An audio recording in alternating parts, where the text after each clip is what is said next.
వేలా పాలా లేకుండా లాగిన్ అవుతున్నారట. ఏంది ధరణి. ఇప్పుడు ఇది భూభారతిగా మారింది. అర్ధరాత్రి, తెల్లవారుజాము, పండగలు, సెలవు రోజులు, ఎప్పుడంటే అప్పుడు లావాదేవీలు. అనుమానాస్పద భూముల రిజిస్ట్రేషన్ల వివరాలు డిలీట్ అయినాయట. 12 అవకతవకలు గుర్తించిన ధరణి ఫోరెన్సిక్ ఆడిట్ ప్రాథమిక నివేదికలో విస్తుపోయే అంశాలు వెలుగులోకి వచ్చినాయి. సిరిసిల్ల, సిద్దిపేట జిల్లాల్లోనే భారీగా అవకతవకలు. ధరణి అక్రమాలపై సిఐడి విచారణకు సర్కారు యోచన. సిరిసిల్ల, సిద్దిపేట కాదు, భారీ అక్రమాలు జరిగినాయి. సిరిసిల్ల, సిద్దిపేటతో కంటే డబల్ ట్రిబల్ 20 టైమ్స్ ఎక్కువగా హైదరాబాద్ చుట్టుపక్కల జరిగినాయి. మీరు ఫస్ట్ ఈ ధరణి ఫోరెన్సిక్ ఆడిట్ రిపోర్టింగ్ చేయాల్సింది హైదరాబాద్ చుట్టుపక్కల ఉన్న భూముల మీద. సిరిసిల్ల, సిద్దిపేటలో ల్యాండ్ వాల్యూ ఎంత హైదరాబాద్తో కంపేర్ చేస్తే? ఇక్కడ 50 కోట్లు 100 కోట్లు వాళ్ళకి భూములు ఉన్నాయి. అక్కడ ఎకరం ఎంత ఉన్నది? సిరిసిల్ల, సిద్దిపేటలో ఏ ప్రాంతమైనా తీసుకోండి, మహా అయితే 5, 10, 20 కోట్లు ఉంటుంది అనుకుందాం. అంతకు 5, 10 టైమ్స్ 100 టైమ్స్ ఎక్కువ ఉండే భూములు హైదరాబాద్లో ఉన్నాయి. మీకు దమ్ముంటే, చేతనైతే ధరణి ఫోరెన్సిక్ ఆడిట్ హైదరాబాద్ చుట్టుపక్కల భూముల మీద చేయాలి. చేస్తారా? చేసే దమ్ముందా? మీకు ఎక్కడైతే అనుకూలంగా ఉందో, ఎక్కడైతే హరీష్ రావు కేటీఆర్ని ఎంతో కొంత ఇట్లా బురద కూడా కాదు, నిజమే, అది వాళ్ళు అక్కడ చేసింది వాస్తవమే. సో ఎక్కడో ఒక చిన్న తప్పునైనా పట్టుకొని దాన్ని చూపించాలి కదా. వాళ్ళు తిమింగలాలరా బాబు. వాళ్ళు హైదరాబాద్లో కొల్లగొట్టిన భూముల లెక్కలు తేల్చండి. ఎందుకు తేల్చారు? వీళ్ళకి కూడా అందులో వాటా ఉంది కాబట్టి. ఇప్పుడు ఆ సిరిసిల్ల, సిద్దిపేట చూపించి ఈ హైదరాబాద్లో ఉన్న భూములలో సగం రాయించుకోవాలి. ఒకసారి చదువు. వేలా పాలా లేదు. అర్ధరాత్రి, తెల్లవారుజాము, పండుగలు, పబ్బాలు, సెలవు రోజులు ఏమీ పట్టించుకోలేదు. ఇష్టానుసారంగా లాగిన్ అయి అవసరమైన వారికి భూమిని బదిలించేశారు. అడ్డగోలుగా ప్రభుత్వ భూములను రిజిస్ట్రేషన్ చేసేశారు. భూములను రిజిస్ట్రేషన్ చేయించుకున్న వివరాలు గుట్టుచప్పుడు కాకుండా డిలీట్ చేశారు. ఇలా ధరణి పోర్టల్లో అనేక అవకతవకలు జరిగినట్టు ఫోరెన్సిక్ ఆడిట్ ప్రాథమిక నివేదికలో గుర్తించారు. తొలుత ప్రయోగాత్మకంగా సిరిసిల్ల, సిద్దిపేట జిల్లాల్లో నిర్వహించిన ధరణి ఫోరెన్సిక్ ఆడిట్లో బయటపడ్డ అవకతవకలను చూసి అధికారులు విస్తుపోయారు. దాదాపు 12 రకాల లొసుకులను గుర్తించారు. 2 జిల్లాల్లోనే ఇన్ని అక్రమాలకు పాల్పడితే ఖరీదైన భూములున్న రంగారెడ్డి, సంగారెడ్డి, హైదరాబాద్, మేడ్చల్, మెదక్ జిల్లాలో ఇంకెన్ని జరిగి ఉంటాయోనన్నటువంటి అనుమానం కలుగుతుంది. ఇటీవల ఫోరెన్సిక్ ఆడిట్ ప్రాథమిక నివేదికను రెవెన్యూ మంత్రి పొంగులేటి శ్రీనివాసరెడ్డికి అందజేశారు. దానిపై మంత్రి రెవెన్యూ అధికారులతో చర్చించారు. అర్ధరాత్రి 12 దాటిన తర్వాత తెల్లవారుజామున 3 గంటలకు, 4 గంటలకు పండుగలు, సెలవు రోజులు ఇలా ఎప్పుడు పడితే అప్పుడు అడ్డగోలుగా భూముల బదలాయింపు జరిగినట్లు ఆడిట్లో తేలింది. ఎవరు లాగిన్ అయ్యారు, ఎవరి కోసం చేసి ఉంటారు అన్నది తేలాల్సి ఉంది. లాగిన్, రిజిస్ట్రేషన్ వివరాలను డిలీట్ చేయడంతో మరిన్ని సందేహాలకు తావిస్తుందని చెప్పేసి అధికారులు చెప్తున్నారు. ఇక్కడ మీరు విషయం చూడండి. వేలాపాలా లేకుండా లాగిన్ అయ్యారు. పండగ లేదు, పబ్బం లేదు, ఆదివారం లేదు, సోమవారం లేదు, హాలిడే లేదు. అర్ధరాత్రి పూట కేటీఆర్ అయితే ఇక్కడ రాయదుర్గ్ దగ్గరలో ఎక్కడో వాళ్ళ ఆఫీస్ ఉన్నది, ఆ ధరణికి సంబంధించిన ఆఫీస్, ఒక అపార్ట్మెంట్లో దాన్ని ఆఫీస్ పెట్టారు. అర్ధరాత్రి 12 గంటలకు సొంతంగా కారు డ్రైవ్ చేసుకుంటూ ఆఫీస్ దగ్గరికి వెళ్ళి మొత్తం ఎక్కడికెక్కడ చేంజ్ చేసారు. అది ఆల్మోస్ట్ వీక్లో 2 నుంచి 3 రోజులు జరిగేది వ్యవహారం అంతా.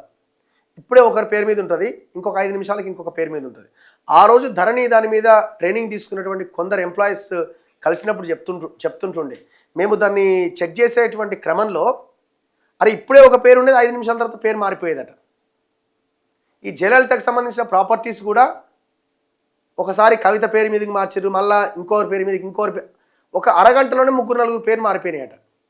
అదేం లేదు, జస్ట్ సర్వర్లో పేర్లు మార్చేస్తే అయిపోతుంది అంతే. ఆ సర్వర్ రూమ్లోకి వెళ్ళేది ఒక కేటీఆర్కి, ఎవరైతే ఆ ధరణి నడిపిస్తున్నాడో ఆ టెరాసిస్ అనే కంపెనీకి సంబంధించిన ప్రతినిధులు, వాళ్ళకి మాత్రమే ఎంట్రీ ఉండేదట. అర్ధరాత్రి 12 గంటలకు, 2 గంటలకు, 3 గంటలకి ఇంత దుర్మార్గమైన వ్యవహారం నడిస్తే 2 ఏళ్ళు అయిపోయింది కాంగ్రెస్ అధికారంలోకి వచ్చి. 2 ఏళ్ళలో ఇల్లట సిద్దిపేట, సిరిసిల్ల లెక్కలు తేల్చిరట. మరి మీరు 33 జిల్లాల సంగతి ఎప్పుడు తేల్చాలా? 33 ఏళ్ళు అయిద్దేమో, 15 ఏళ్ళు అయింది మీ లెక్క ప్రకారంగా. హైదరాబాద్లో అంతకు 100 రెట్ల భూములు కొల్లగొట్టబడ్డాయి. లెక్కలు చెప్తున్నాయి 25 లక్షల ఎకరాల భూములు తెలంగాణ ప్రజలవి కాకుండా పోయినాయని. మరి ఆ లెక్క ఎవరు తేల్చాలా? పెద్ద డ్రామా ఇది, పెద్ద డ్రామా. పొంగులేటి శ్రీనివాసరెడ్డి రెవెన్యూ మంత్రి తీసుకున్నదే భూములు కొల్లగొడుతందుకు.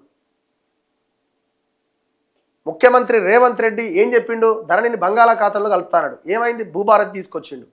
ఏం మార్చిండు మీరు? పేరు మార్చిండు. లీడర్లు, బడా పారిశ్రామికవేత్తలు, రియల్ ఎస్టేట్ మాఫియా వాళ్ళు కొనుగోలు చేసిన భూములు ప్రజలకు కనబడొద్దా? ఆ ప్రైవసీ ఆప్షను ధరణి ఉన్నప్పుడు ఉండే, దాన్ని తీసేస్తామన్నారు. భూభారతి వచ్చింది, ఆ ప్రైవసీ ఆప్షన్ తీసేసిరా. ఇప్పుడు రేవంత్ రెడ్డి కొన్న భూములు, రేవంత్ రెడ్డి అన్నదమ్ములు కొన్న భూములు కనబడవు అక్కడ. ఇప్పుడు గతంలో కేటీఆర్ వీళ్ళంతా కలిసి చేసిర్రు. ఇప్పుడు ఎవరు చేస్తున్నారు? రేవంత్ రెడ్డి బ్రదర్ తిరుపతి రెడ్డి ఇంటికాడికి పోదాం మనం. ఏం రియల్ ఎస్టేట్ డీల్స్ జరుగుతున్నాయో ఒకసారి మీరు బహిర్గతం చేయండి. మేము మొన్న పోయినాం కదా, లమడోల ఇల్లు కూలగొట్టినాడు. ఏం తేడా లేదు మీకు వాళ్ళకి. ఇద్దరు కలిసి సాయంత్రం కూర్చొని కేటీఆర్ మనుషులు రేవంత్ రెడ్డి దగ్గరనే ఉన్నారు, వీళ్ళు వాళ్ళ దగ్గరనే, వాళ్ళు వీళ్ళ దగ్గరనే, మొత్తం కలిసే ఉన్నారు వీళ్ళంతా. ఎంత ఘోరం చేయాలంత. ఇప్పుడు మీరు హెచ్ఎండిఏ నుంచి ఏమన్నా మీరు పర్మిషన్స్ రావాలంటే ఆ ఉదయ్ సిన్హా అని ఒక ఆయన ఉన్నాడు, ఆ ఓటుకున్నాడు దాంట్లో ఉన్న ఆయన చెప్తేనే ఆ ఫైల్ కదులుతుంది. ఉదయ్ సిన్హా, ఏవి రెడ్డి, ఇటు గచ్చిబౌలి ఏరియాకు పోతే దేవులా నాయకు, ఈ ఒక్కొక్క ఏరియాలో ఒక్కొక్క వ్యక్తి ఉన్నాడు. ఏం తేడా ఉన్నది కేటీఆర్కు మీకు? లక్షల ఎకరాల భూములు కక్కిస్తామన్న మీరు, వాడు కక్కింది మీరు నాకుతున్నారు. ఎగబడి నాకుతున్నారు, మామూలుగా కాదు. ఏం చేసిరు మీరు తెలంగాణకి? భూములు తప్ప తెలంగాణ, అసలు భూమి అన్నది తెలంగాణకి మెయిన్ అసెట్ కదా. ఈ దేశంలో ఎక్కడా లేని భూములు తెలంగాణలో ఉన్నాయి. చెప్పమనండి రేవంత్ రెడ్డిని. మా ఫ్యామిలీ ఎక్కడ రాజకీయాల్లో లేదంటున్నాడు. మీ ఫ్యామిలీ రియల్ ఎస్టేట్లో ఉందా లేదా చెప్పండి. మా ఫ్యామిలీ ఒక్క భూమికి సంబంధించిన వ్యవహారం మీద కూడా మేము వాటి జోలికే పోవట్లేదని రేవంత్ రెడ్డి ఒక మాట చెప్పమనండి, దమ్ము ధైర్యం ఉంటే.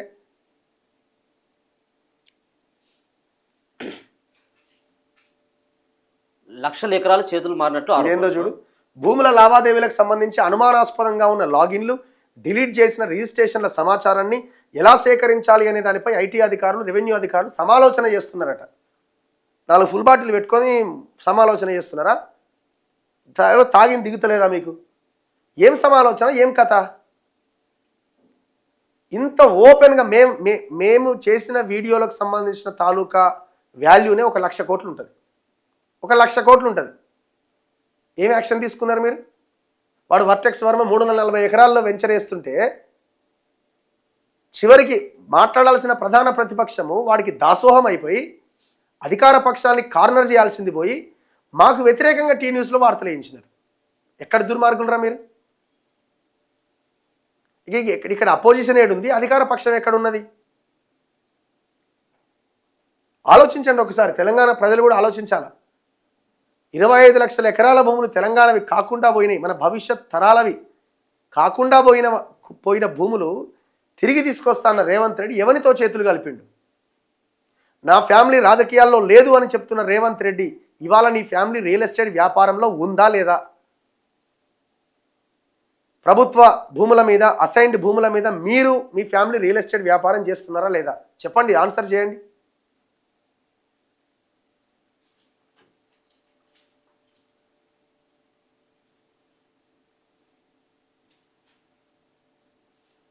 లక్షల ఎకరాలు చేతులు మారినాయట. 2014 నుంచి 2023 మధ్యకాలంలో అటవీ భూములు, దేవాదాయ భూములు, వక్ఫ్ భూములు, భూదాన్ భూములకు సంబంధించి లక్షల ఎకరాల రికార్డులు తారుమారు చేసి ఆ భూములు చేతులు మారాయనే ఆరోపణలు ఉన్నాయి. 2014 ముందు ఉన్న భూములకు 2023 తర్వాత ఉన్న భూముల వివరాలకు పొంతన లేకుండా పోయిందనేది ప్రభుత్వ వాదన. 2014 ముందు రిజిస్ట్రేషన్ శాఖ వద్ద ఉన్న నిషేధిత భూముల జాబితాలు తీసుకొని ఆడిట్ చేస్తామని రెవెన్యూ శాఖ గతంలోనే స్పష్టం చేసింది. 2 జిల్లాల్లో నిర్వహించిన ఫోరెన్సిక్ ఆడిట్లో పలు అభ్యంతరాలు అధికారులు గుర్తించారు. ఖరీదైన భూములు ఉన్న రంగారెడ్డి, సంగారెడ్డి, మేడ్చల్, మెదక్ జిల్లాల్లో ఈ తరహా మోసాలు మరిన్ని వెలుగు చూసే అవకాశం ఉంటుందని భావిస్తున్నారట. రాష్ట్రంలో అసైన్డ్ భూములు 22,68,000 ఎకరాలు ఉంటే ఇవి కూడా మాయమైపోయినాయనే అనుమానాలు ఉన్నాయట. అది ఇన్ని ఆధారాలు ఉండగా ఏం తేల్చింది మీరు? అసలు నవీన్ మిట్టల్ చేసిన వ్యవహారాలే కొన్ని వందల వేల లక్షల ఎకరాలు ఉంటాయి. మొన్న ఒక ఆర్డర్ వచ్చింది. ఏది? బాలసాయిబాబా ట్రస్ట్ కొండాపూర్లో ఉన్న 42 ఎకరాలకు సంబంధించిన భూమి. ఇది ట్రస్ట్కు సంబంధించిన భూమి. ఇది అక్రమంగా పట్టా చేసిరండి. అక్రమంగా చేసినోడేవాడు? నవీన్ మిట్టల్. అమయ్ కుమార్ అంటోడు ఎక్కడ పోయిండు? ఈడీ కేసు అయింది, అదైంది, ఇది కాంప్రమైజ్ అయిపోయారు. రాష్ట్ర ప్రభుత్వం కూడా కాంప్రమైజ్ అయిపోయింది వీళ్ళతోటి.